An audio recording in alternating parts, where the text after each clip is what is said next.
大家好，欢迎观看读书片刻。国家的二胎政策突然放开了，我爷爷却比任何人都兴奋。他摩拳擦掌的模样令全家人瑟瑟发抖。奶奶嘴里重复地说：“又来了，又来了，又开始折腾了。”所有人都带着同情的目光投向我爸。然而这一回，爷爷直接闹得一家人不得安生。我爸年轻的时候开夜车出了车祸，伤及要害，再也不能生育了。爷爷却把这事儿怪在了我妈的头上，说我妈是个丧门星，别人家都是婆婆兴风作浪，我家正好相反，作妖的是我妈的公公贾正金。我爷爷在我爸年轻的时候，天天催着我爸生二胎，可是那个时候呀，我爸还没来得及生二胎，就赶上计划生育的年代，超生是要罚款的。再加上我爷爷在村里谋了个小干部，他又怕丢了官职，二胎一事就不了了之了。今年国家政策风向变了，国家在屁股后面追着你赶紧生二胎，我爸这辈子是没希望了，早就歇了。全家人都没想到，爷爷竟然将主意打到了自己身上。他说：“绝什么都不能绝后。”然后他的目光死死盯在我身上，眼里是掩饰不住的嫌弃。奶奶一听爷爷要生二胎，拍着大腿捶着胸：“我都绝经多少年了，你让我怎么生？我也是快70大关的人了。”贾正金，你想逼死我也不用这么恶心我。爷爷鼻孔张了张，生不出就离婚。老子找能生的去生，人电视上放了90岁的男人都能生，我才70，年轻力壮呢。爷爷的话让我们一家人瞬间倒吸一口凉气。当天晚上，我奶奶气急了，喝了农药。还好，奶奶被我妈发现得早，赶紧送医院抢救了。爸爸自从那次车祸以后，他就整个人都变了。他觉得他不是一个男人了，所以爷爷每次作妖的时候，他连屁都不敢放。奶奶在医院里洗了胃，医生说还好送得早，晚1个小时人估计就没了。爷爷每天早出晚归，一句都不问奶奶的死活。大家都不知道他在憋着什么坏呢。我妈性子软，一向在家里没有什么话语权。奶奶刚出院，爷爷就扯着脸色苍白的奶奶要去办离婚。欺负人不带这样的。奶奶平日对我妈挺照顾的，婆媳问题从来就不曾发生在我家。妈妈见爷爷越来越过分，又联想到自己身为女人，天天被爷爷指着鼻子骂，跑去厨房，手里拿着菜刀就冲了出来。公公，你这是要逼死婆婆吗？做人不能这么没良心呀！公公一脸震惊地盯着我妈手里的菜刀，犟到胡子翘了起来。不能生的女人都是废物。你知道别人都在后面戳我脊梁骨呢。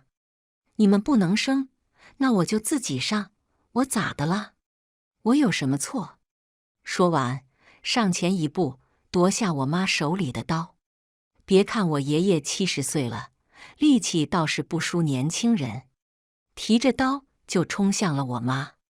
他一脚踹开我妈，往床上哭得上气不接下气的奶奶去了，将刀子架在了奶奶的脖子上。小菊，你别怪我，都是你自找的，你到底离不离？不离，老子可就动手了。奶奶完全没想到，爷爷为了生二胎，连一辈子的夫妻情分都不顾了。我妈捂着嘴，怕真的出了人命。我一个箭步上前，喝止爷爷的疯狂：“爷爷，你要是敢动手，我就报警了。”爷爷根本不听我的警告，手起刀落，挥向了在发抖的奶奶。他当然没有老糊涂，只是劈向了他们睡了几十年的木床柱上。就在这时，奶奶的娘家人来了。舅公看他姐姐被欺负了，上来就对着爷爷一顿胖揍。两个加起来快150岁的老人打得不可开交。我爸上去也不是，不上去也不是，急得抓头挠耳。我掏出手机，二话不说，赶紧报警。警察很快就过来，控制了混乱的现场。爷爷被带走前，嘴里还骂骂咧咧的。爷爷不是说别人在后面说闲话吗？那我就让你当村里最耀眼的显眼包。因为是家庭纠纷，警察局对爷爷进行了一番思想教育，就给放回来了。回到家，又开始了他的戏码。他一心只想离婚，只不过奶奶早就被他娘家人给接走了。爷爷找不到奶奶，就逮着我爸撒气。我贾正金怎么就生了你这么一个孬种？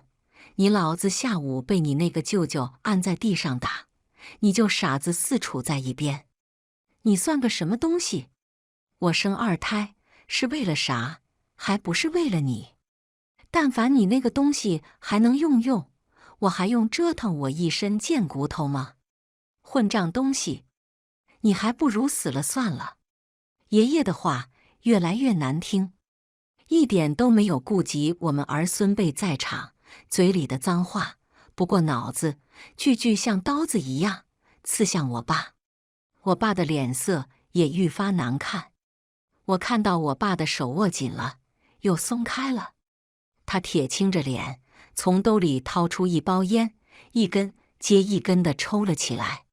这个家，我是一刻也待不住了。于是我借口工作有事，低头交代了妈妈几句。我说离那个疯子远一点，有事打电话给我。我妈下午的那股劲儿过去了，点了点头。爷爷还在屋子里跳脚，奶奶的东西都被他翻了出来，扔在了地上。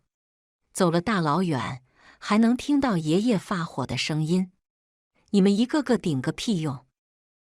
老子明天就去找王小菊离婚去。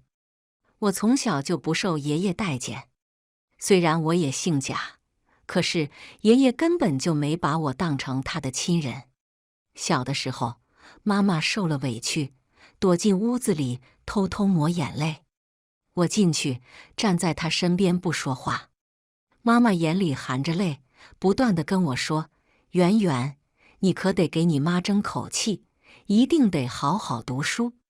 我把我妈的这句话印在脑海里，刻进骨头里。我真的很争气。我是我们村第一个考上985的大学生。毕业后，本来想留在大城市里找工作的，可是一想到我妈，我还是毅然地回来了。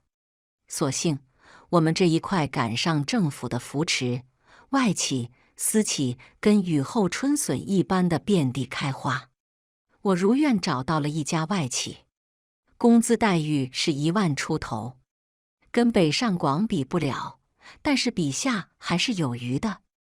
我现在唯一的想法就是赶紧攒钱买房子，然后把我爸妈接出来。我爸对我妈也不差，但就是太懦弱了。每次我爷爷欺负我妈的时候，我爸都站在我妈的一边。可是我爸不帮还好，帮了反而火上浇油。我爷爷的脾气一点就炸，在家里蛮横惯了。再加上曾在村委会里工作过，本事没学，吹胡子瞪眼倒是一套一套的，跟个土皇帝一样。我爸若是帮我妈说一句，我爷爷能从白天骂到晚上，一天都不带歇的。爷爷的强势也造就了爸爸的懦弱。我曾跟我妈提过，要不然就离婚吧。我妈半天没说话，后来终于说了一句话，差点没把我气死。你说离就离，离了我就是离婚女人了。你以后找婆家，人一听说你父母都离了，说不定就不跟你结婚了。我们这里有一点不好，结婚时候，如果是单亲出来的女孩子，会被人瞧不起。我气得直摇头。我能说什么？思想根深蒂固了，只能采取迂回战术。既然不能离婚，那就住得远远的，眼不见为净。1周后，我还在加班，我妈给我打电话，我还没问什么事，我妈那边带着哭腔：“圆圆，你爷爷拉着你奶奶去民政局离婚了。”我的太阳穴突突直跳。那我奶怎么样了？奶奶一辈子活在爷爷的强权之下，唯唯诺诺的。若不是这番离婚风波，奶奶也不至于做了如此偏激的事情。她跟娘家关系不差，可是总归不如自己的家好。小住几天还行，真的搬回娘家，可就遭人嫌了。毕竟也是老婆子一枚了，事关养老问题，是很现实的。我觉得爷爷真的愚蠢至极，他还能蹦跶几年？他一脚踹了奶奶，以后还指望谁在旁边照顾着？70古来稀，还不自量力的瞎折腾。人说少来夫妻老来伴，我就不信爷爷后面找的人能给他端屎端尿。爷爷一心要找个能生养的，那必定年纪不能60岁吧？可是40、50岁的女人，还真的能看上我爷爷那种老头子。妈妈吸着鼻子，她一抽一抽的。你奶奶在民政局哭晕了，就也找人把她拉回去了。你爸跟着去的，回来你爸说，奶奶住太奶奶的老宅子去了。哎，我忍不住叹了一口气，这叫什么破事儿呀？我妈话锋一转，又说了另外一件让我三观震碎的事。你奶奶走得急，你爷爷昨天不是把你奶的东西都扔了，你奶存的私房钱现金都被你爷爷拿走了。你知道他拿去干什么了？我猜不到，但是准没好事。果然，你爷爷拿着你奶的1万块钱去张媒婆那儿了，明天开始相亲了。那个张媒婆收了钱，你爷爷啊，说让张媒婆找个漂亮点的。那个张媒婆也是个万人嫌的玩意儿，动不动就上我们家，给我介绍大龄离异老男人。挂完电话，我心里一团乱。那1万块钱是奶奶平日里出去捡塑料瓶卖的钱。我爷爷经常嘲讽奶奶捡垃圾的婆娘。爷爷是个抠门鬼，1分钱都攥在他自己手里。我私下给奶奶的零花钱都被爷爷搜刮走了。后来我学聪明了，给奶奶买衣服、买保健品。假正经呀，假正经，你越活越回去了呀。我知道，就我爷爷顾前不顾后的倔脾气，他们离婚是板上钉钉的事。只不过没想到我爷爷人老心不老，前脚拿了离婚证，后脚就找了媒婆。我倒是看看你这个70岁的老头子能香到什么货色，一脚都迈进棺材的人了，还能找到什么牛鬼蛇神给他生2胎？没想到还真的让他找着了。又是一个周末，我在公司赶着新项目的计划表。我妈又一个电话过来了：“圆圆，明天周末，你过来吃个饭吧。你爷爷他可能要结婚了。”我以为我是忙晕了，听岔了。妈，你说什么？你再说一遍。妈妈咕咕哝哝，半天不吭声。你说谁结婚？你爷爷呀。我的手机差点摔了。等我第2天回家吃饭，看看我爷爷又在做什么妖，我才后知后觉，这可是我爷爷给我设的鸿门宴。圆圆，哎呦，我的宝贝孙女来了。爷爷一见了我，就立马老脸一松，堆着笑，一把拉我入座。我背后的汗毛都要竖了起来。圆圆，他是在叫我吗？说出来你们可能不信。这是我这辈子第2次听我爷爷叫我的名字。第1次是我考上大学那年，政府给我颁了奖学金，是我爷爷替我去领的。他说我是贾圆圆的爷爷，他能考上这么好的学校，都是我的功劳。第2次就是今天。平日里，他要么叫我死丫头，要么就是贱丫头。无事献殷勤，非奸即盗。我看着爷爷瘆人的笑，心里却发了毛。还没等我反应过来，一位丰腴却穿着红色旗袍的女人站在爷爷的旁边。她亲昵地勾着爷爷的胳膊，一副女主人的姿态。哟，这就是咱家的大学生吧？长得倒是挺漂亮的。爷爷笑了笑，来来来，一家人一起吃个饭。这是你家奶奶，死丫头，还愣着干嘛？赶紧上桌吃饭。我仔细打量了那个女人，年纪估计50出头，60应该没到，倒是很会捯饬。这顿饭吃得莫名其妙。我对于这2人以火箭的速度勾搭在一起，就知道这个女人必定另有所图呢。这不是我该管的事，只想吃完这顿饭赶紧走人。江奶奶突然越过我妈，热情地抓着我的手：“圆圆呀，听你爷爷说，你也是快30的人了，婚事还没着落。我这边呢，刚好有个人跟你条件相当，非常不错的男孩子，给你介绍一下。”我送到嘴边的筷子一顿，眼神看向江奶奶，又顺着江奶奶的视线往左一偏，这才发现饭桌上还有另外一个人。那个人眼神很放肆，嘴巴歪到后脑勺了。爷爷也难得脸色和善，这是你江奶奶的儿子，你们2个私下接触接触，过个10天半个月就可以定下来了。我们老贾家亲上加亲。我听得云里云雾，然而亲上加亲这4个字还是被我听出了爷爷的弦外之音。他这是要牺牲我的幸福来成就他的2胎人生梦呀。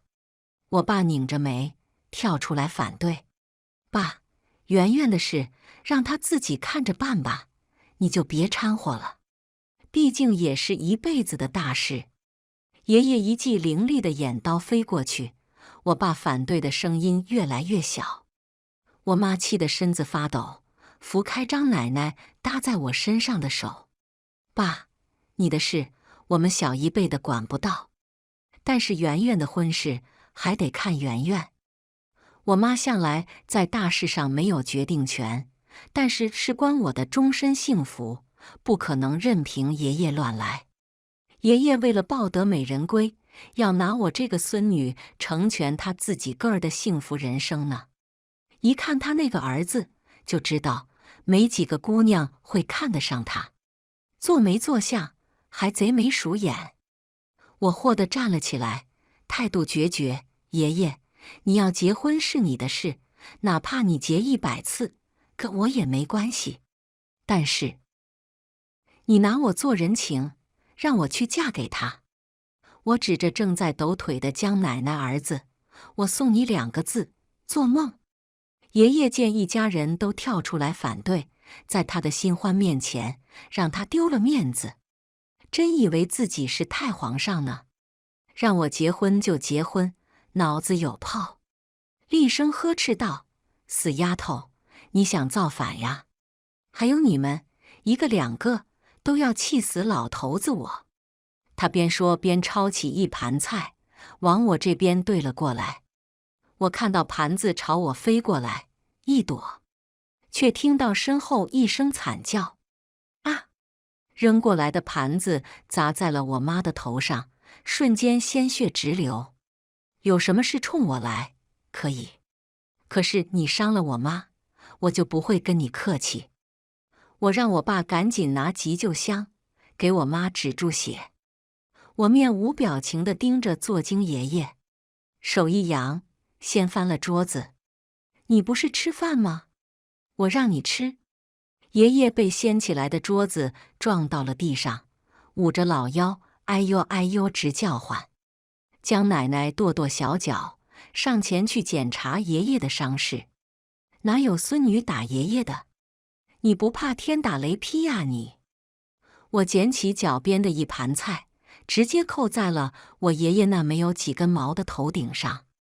爷爷，这都是你自找的，怨不得我。你好好想想，你还有几年的逍遥，别给自己找不痛快。爷爷气得整个光头都红了，好像一颗煮熟的番茄。江奶奶叫了一声身后的儿子：“王军，还看什么热闹？赶紧过来扶你爸一把呀！”哟，酒都没摆呢，直接认爹了。我若是真点头了，这辈分不是乱成浆糊了？我爷爷脑子简直被驴撅了。王军却直直地朝我走了过来，嘴角勾了勾：“妈，你儿媳妇够烈的，我喜欢。”说完，还伸出舌头舔了一圈嘴巴。你少癞蛤蟆吃天鹅肉，也不照照自己那错样。我愤愤地对了回去，他的眼神让我直反胃。然后我火速地叫了一辆车，跟我爸一起带着我妈直奔医院去了。刚带着我爸妈回出租屋，就收到了一条加好友信息。我以为是公司的客户，想也没想的直接点了通过。过了一会儿，那个人发了信息过来：“贾圆圆，你爷爷可是把你给我当老婆了，识相点，你爷爷的后几年可全靠着我妈。”竟然是王军，神经病呀！真以为一个贾正金就能拿捏我？王军没脑子的又发了一堆过来，我反手就将他拉进了黑名单。第二天，我赶着公司有事要出门，我爸却晃晃悠悠地站在我旁边来回走。我知道他铁定有事。爸，你有什么事就说，不用跟个钟表一样的在我身边晃悠。我爸的嘴巴张了又合，合了又张，好似一副便秘的样子。见我真的一只脚迈出了大门，才终于开了口。他说他想回去，他半辈子的存款在爷爷手里，他想回去把钱要回来。怪不得我爸在这个家身板立不起来，还是钱在作祟。爷爷这个人连哄带骗地忽悠我爸将他的积蓄交给他，免得我妈带着钱一脚把我爸踹了，便宜了外人。爷爷的理由是我爸做不了男人了，我妈万一生了外心。他精准地拿捏了我爸的痛点。我越听越想翻白眼。爷爷还跟我爸特意交代了一句，这钱等我结婚的时候会拿出来的。听听我爷爷这骗人的本事，还真的一套一套的。爸爸的脑回路不及爷爷的山路18弯。三言两语，我爸就傻不愣登地交出了财政大权。爷爷这回生二胎一事，也算是寒了爸爸的心。再加上那个江奶奶听说已经住进来了，我爸担心这钱最后会落入那个女人的手里。我想都没想，就让她回去了。至于我妈妈，我自己照顾，实在需要人手，就叫个钟点工。我妈伤势不重，我打算让我妈就在我身边常住了。我爸呢，他要是不拿回钱，也寝食难安。可谁知我爸刚回去，父子俩差点又打起来了。我爷爷矢口否认存款的事，一口咬定是爸爸记错了，根本就没有那笔钱，将这事儿赖掉。我爸拿爷爷没办法，摔了门，直接住到了奶奶那边。奶奶从八卦的亲戚嘴里得知，爷爷闪电似的找了个美娇娘。这下奶奶气得直接卧床不起了。我爸怕奶奶又一时想不开，寸步不离地照顾奶奶。我反正想开了，也劝我妈自己过好自己的日子。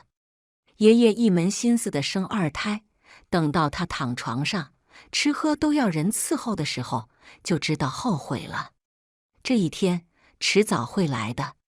3个月后，爷爷破天荒地联系我爸。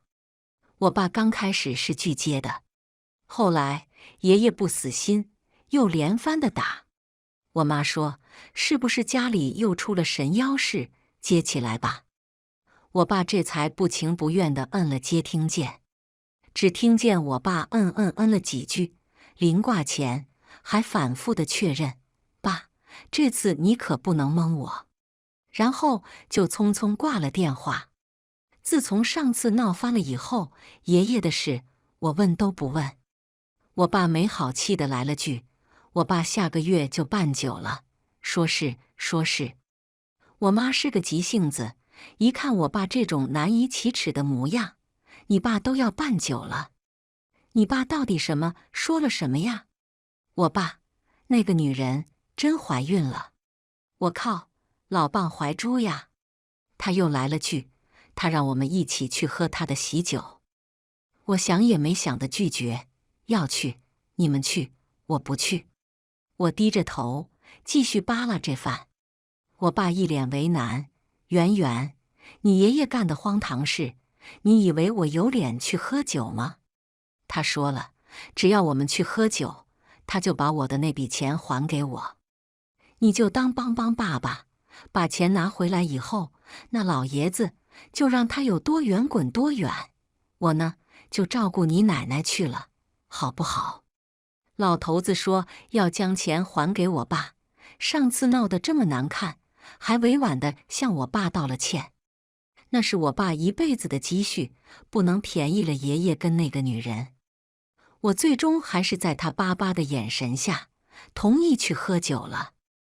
我们一家3口都以为只是简单吃个酒而已，却没想到爷爷只是借吃酒一事，差点把我送进狼窝去。结婚当天，爷爷摆了几10桌的流水席。抠门了一辈子的爷爷，突然变得毫无人性。知道的人是娶老婆，不知道的人还以为我家在办白事呢。毕竟这排场说出去都没人相信是70岁高龄老翁娶娇妻呢。看着爷爷满面红光地挽着江奶奶一桌一桌的敬酒，还不忘吹嘘自己宝刀未老，整得跟个大喇叭一样，说自己老来得子。亲戚朋友表面上吃着酒，却都个个伸长了脖子看好戏。我忍不住心里呸！由于我们是至亲，所以就被安排在了里间。好巧不巧的，又是跟那个王军坐在一桌。王军倒是收起先前那副猥琐的模样，自来熟的跟我爸一杯一杯敬酒。我爸推诿说不喝，王军却偏偏说我爸不给面子。我爸想着钱没到手，不能闹僵了，硬着头皮接过酒杯。王军连连说着都是一家人。我妈在我耳边嘀咕：“谁跟你一家人呀？真是什么阿猫阿狗都要攀亲戚。”我妈自从知道王军在我身上打主意，她也连带的很反感王军。就在酒过3巡之际，爷爷拉着江奶奶进来了。爷爷扫视一圈，重新将目光落在我的身上：“圆呀，你跟王军的婚事也可以定下来了，这可是亲上加亲的大喜事。年轻人火气旺，年底再生个孩子，那我们老贾家才真的开枝散叶呢。”我真的搞不懂，爷爷怎么就天天有戏唱呢？婚事，开枝散叶，散你个鬼！我噌的一推椅子，酒水洒了一桌。爷爷，你别太过分了，我的事轮不到你做主。还有你，再用你那双垃圾眼睛看我，小心我对你不客气。他的眼神随时随地都在我身上转来转去，充满了颜色，让我浑身不自在。爷爷气得一摔酒杯，抬起手就打了我一巴掌：“小兔崽子，反了你了！你的事，你爸妈都做不了主。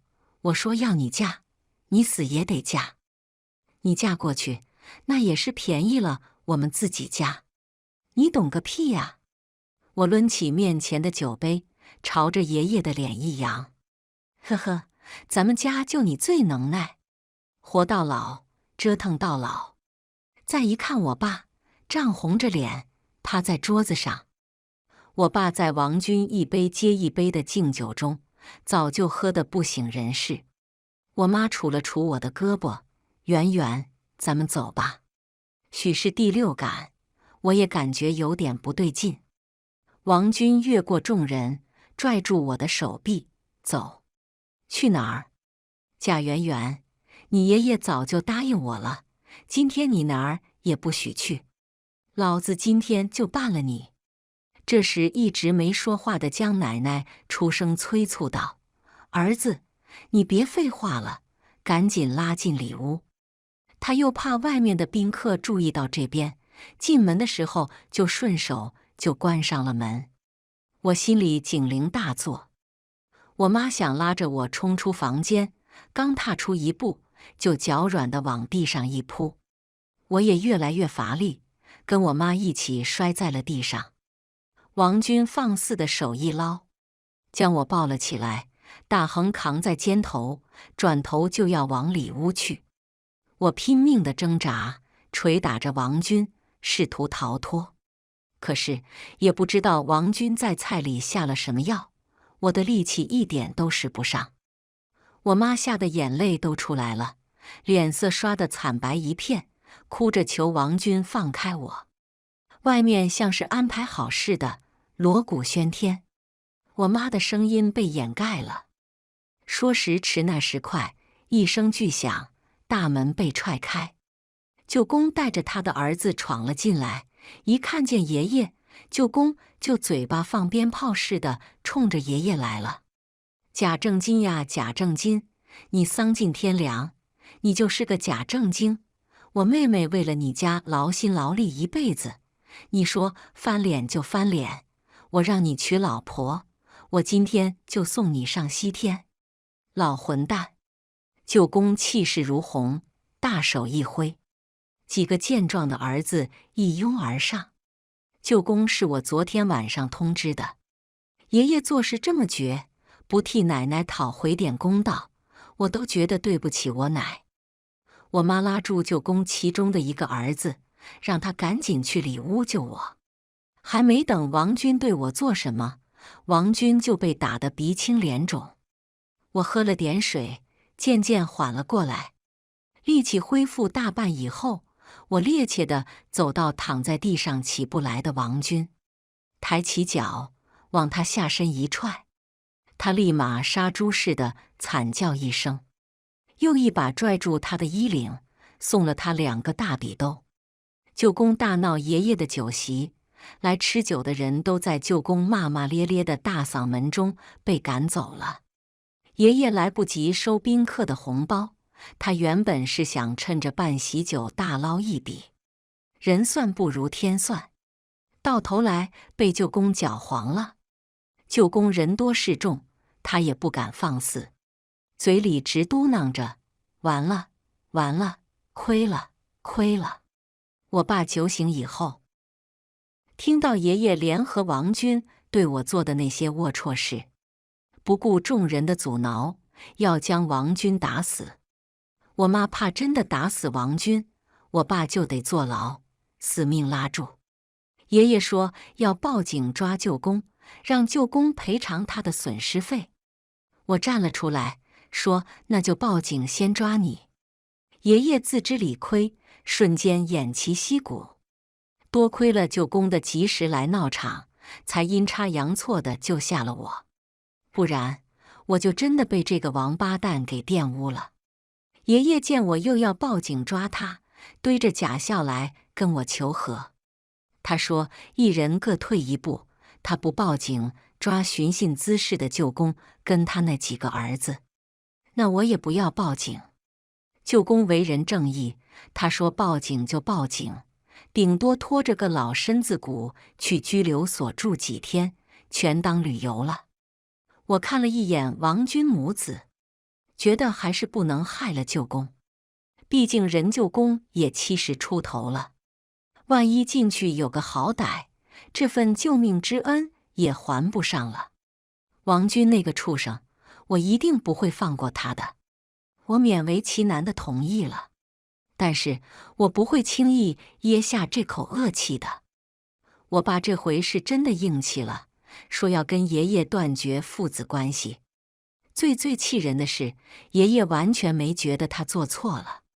爷爷梗着脖子，还指责爸爸就是白眼狼，老天爷可怜他，大儿子废了，还好又来了一个小儿子，儿子不帮老子，天打雷劈，老天爷长了眼睛的，该劈谁，他一个都不会放过的。贾刚，你看看你自己生的什么玩意儿，不孝子孙呀！这回爸爸像是铁了心一样，不再受混蛋爷爷的道德绑架。爸，你别来这一套，我这会跟你说的明明白白，圆圆的事你根本就管不到，还有你这个狐狸精，我爸脑子长坑，才会听了你的话。你看上我爸什么，大家心知肚明，你最好别给我再使绊子，不然我对你不客气。几句话说的那个江奶奶脸上白一阵青一阵。后来妈妈才偷偷告诉我，爸爸为什么会有这么大的转变。奶奶遭了这么大的事情，常常跟爸爸说，还好他们把我培养得不错，以后就指望着我一个人了。爸爸的重男轻女观念或多或少都有一些。我奶这么一说，爸爸想想也是。闹剧的最后，爷爷成了最大的小丑。爸爸拿回了被爷爷忽悠走的存款。很快到了年底，因为我参与的新项目顺利签约，公司成功融资，我分了一笔数目不小的年终奖。看着户头上打进来的巨额奖金，忍不住雀跃。我很快就开始看楼盘。没错，我要买房子了。等我真的签了字，将钱打给对方，带着我妈去看房子，我才有了真实的感觉。我妈一直不说话，我以为我妈不喜欢，可谁知她一转过头，我才发现她刚刚在偷偷抹眼泪呢。圆圆，你爷爷怨了我一辈子，说我没有给他们老贾家生个儿子。我女儿比10个儿子都强，闺女，你不仅给妈争气，你也给你自己争了气。就在我们一家3口和和美美过日子的时候，爷爷那边又出了幺蛾子，爷爷被赶出来了。爷爷一把鼻涕一把眼泪地跑到舅公家去找奶奶诉苦。那个坏女人根本就没怀孕，都是假的。那个老女人找人做的假怀孕单子。智商不在线的爷爷被人骗得连裤衩子都没了。爷爷大鼻涕泡挂着，说他也是受害者，他被骗得好惨呀。爷爷痛哭流涕，求奶奶原谅他。他说经历了这些事才发现，奶奶才是对他最好的女人。迟来的深情比草贱。听听，一大把年纪了，还跟个跳梁小丑的力浪子回头的人设。可惜晚则晚矣，爷爷自是恶果。奶奶受够了爷爷的无情，也看清了他自私自利的本性。奶奶窝囊了一辈子，终于挺直了腰杆子。死老头子，你给我滚！于是爷爷被舅公的几个儿子一起架住，扔了出去。绕了一大圈，江奶奶根本就不是王军的亲妈，他俩真实的关系就不得而知了。反正就是不正当关系，不然也不会披着母子的关系招摇撞骗。爷爷是怎么发现的呢？说来也巧，爷爷老来得子，得意忘形，刚好赶上同乡会，爷爷就想着去炫耀一番。半路上才发现手机忘了带，只好又折回去拿手机。刚一开门，就看见江奶奶跟那个王军在床上打滚呢，两具肉体，忘乎所以。王军早就看倚老卖老的爷爷不顺眼了，真当自己是后爸呢。再加上爷爷的钱呀，房子呀已经得手了，正好找个机会一脚踹了贾正金。爷爷气得浑身发抖，跟对方对骂了起来。爷爷知道自己打不过王军，但是被戴了绿帽的爷爷怎么也气不过。你们这对狗男女，我要报警抓你们！江翠云，你肚子的孩子是不是我的？江翠云此刻也不装了，贾正金，让我给你生二胎，你也配？我去网上随便找人给我做的，也就你这个老不死的才会傻不愣登的相信了，哈哈，蠢货，老蠢货！最后，王军提溜着爷爷，一脚将他踢出了家门。江奶奶跟王军老早就下好了套，就等着爷爷上钩。爷爷一时头脑发热，被江奶奶的枕边风一吹，真的就把房子过户到了那个老女人的名下。那个老女人说，不过户的话，怕被我惦记，万一以后房子落到我的手上，爷爷那宝贝小儿子可就啥都没有了。我惦记个鬼！房子倒是没有落在我头上，但是却被别人骗走了。一想到他们撺掇爷爷一起毁我清白，我就恨得后槽牙都要咬碎了。他们祸害我爷爷就够了，还想把我拉下水。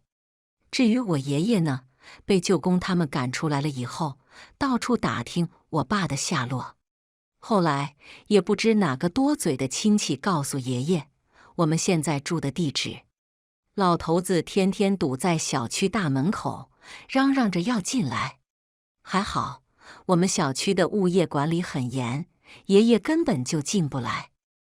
我们以为爷爷撞了南墙，会识趣的离开，哪成想他直接背着大麻袋，在小区周边晃荡，边捡垃圾边找机会进小区。我爸刚好从奶奶那边回来，被爷爷眼尖的拦住了车。儿子呀儿子，总算被我等到你了。说着说着，眼泪飙了出来。爸爸看着像个乞丐似的爷爷，杵在大门口也不像话，只好领着回了家。他一进屋，眼神贼溜溜地转。我正赶着一份紧急的合同，根本就没有时间搭理突然出现的爷爷。我爸从屋子里拿了几件旧衣服，让爷爷先把身上的臭衣服换了。爷爷从洗手间一出来，就扑到桌子上，狼吞虎咽地吃起东西来。我将合同发给了经理，合上电脑，从书房径自走向大门，将门敞开的大大的。爷爷，你吃饱了吧？吃饱了就可以走了。爷爷咂巴着满嘴的油，见我下了逐客令，扑通一下瘫倒在地上，匍匐爬到我爸的脚边，拽住我爸的裤脚。儿呀，你老子被那个死女人给骗了，房子跟钱全骗到她手里去了。我爸沉默不说话。爷爷，你这事儿得去警察局，找我们没用。再者说了，上次是您亲口说的，要跟我们断绝关系，老死不相往来。爷爷矢口否认，那不就是话赶话吗？圆圆，爷爷也是被贱人骗了呀。我去过警察局了，他们说我是自愿赠与，不给立案。爷爷活了大半辈子，哪想到老了，还能被人骗财骗色。说完，死命抓着爸爸的大腿，又开始哭了起来。骗财骗色？你不是老来得子，像个显眼包一样，到处嚷嚷自己雄风不减呢？这下场不是你自找的吗？怨得了谁呢？你亲手种下了恶之花，还能指望它开出什么？爷爷一贯的撒泼耍赖，到了今天寒了一家人的心。爸爸被爷爷骂了一辈子，这回也是硬气了。爸，你当初把我妈赶走的时候，怎么不想想呢？现在钱被骗走了，房子也没了，这个时候才想起来我们来了，晚了。你吃饱了吧？吃饱了，你就走吧。爷爷从地上一跃而起，气急败坏地说：“好你个贾刚呀！你也想赶我走？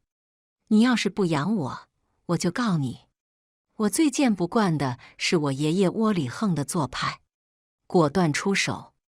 你别跟我们这儿耍横，拿走你钱的，骗你房子的是我们吗？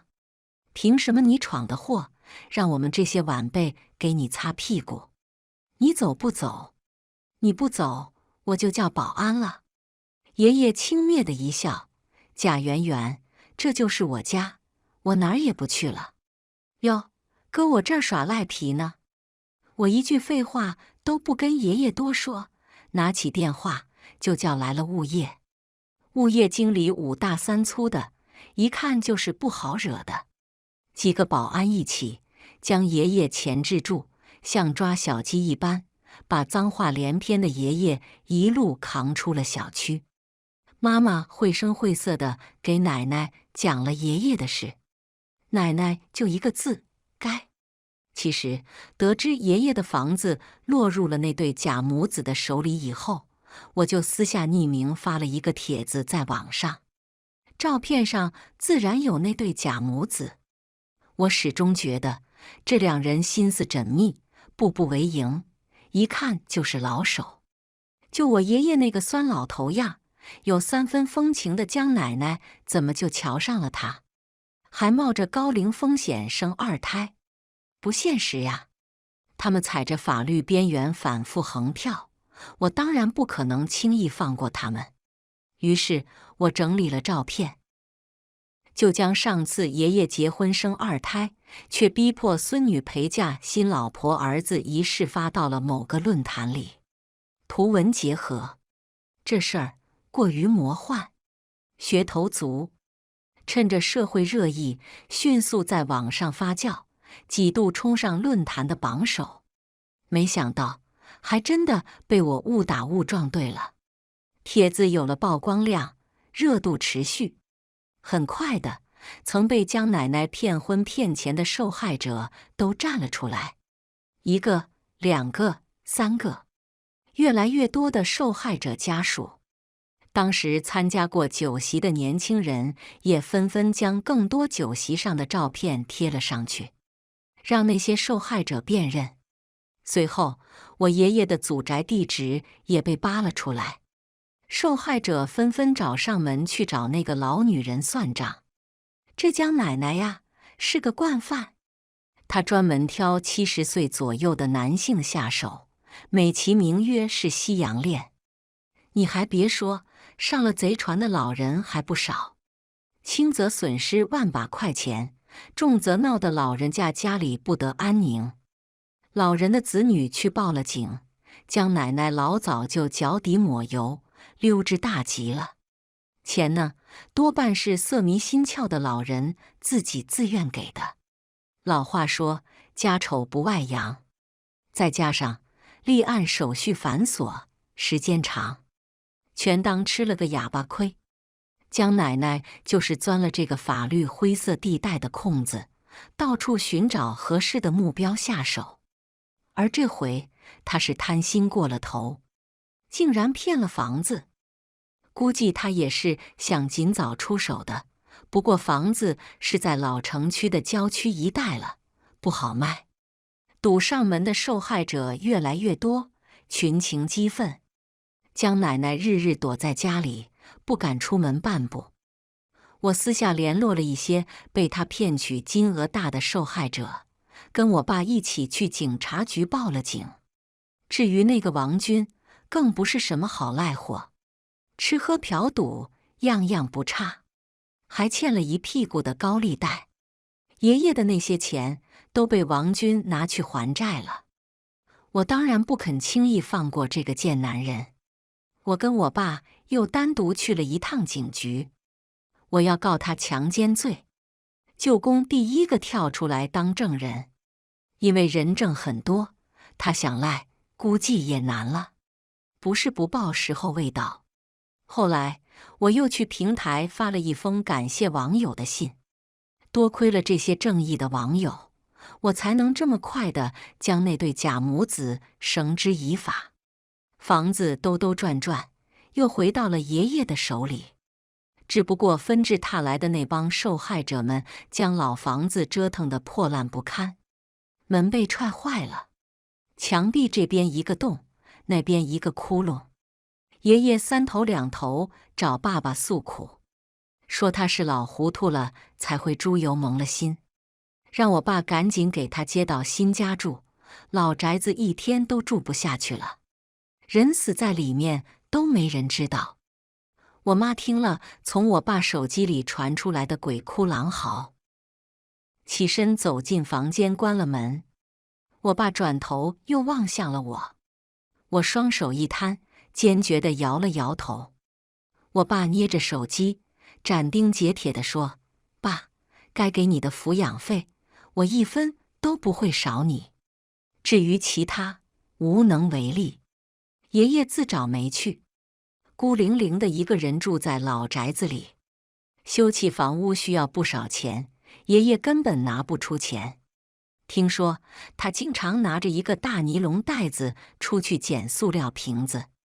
曾经嘲笑奶奶捡垃圾的爷爷，顺利接棒了奶奶的尼龙袋子。奶奶呢，被我爸妈接了过来，没有了爷爷的谩骂，一家人和和气气的。我给奶奶报了一个老年跳舞班，老太太天天放下筷子就去跳舞了。我爸觉得重男轻女的观念害了他前半辈子，所以他想好好的补偿我这个女儿。对我妈也越发好了，少了爷爷的挑拨离间，两人平日里连拌嘴都没了。至于我妈，我想通了一件事，大事小事，只要钱能解决的，都是小事。所以我只想好好赚钱，做一个快乐又经济独立的小富婆，面子里子都是自己给自己的。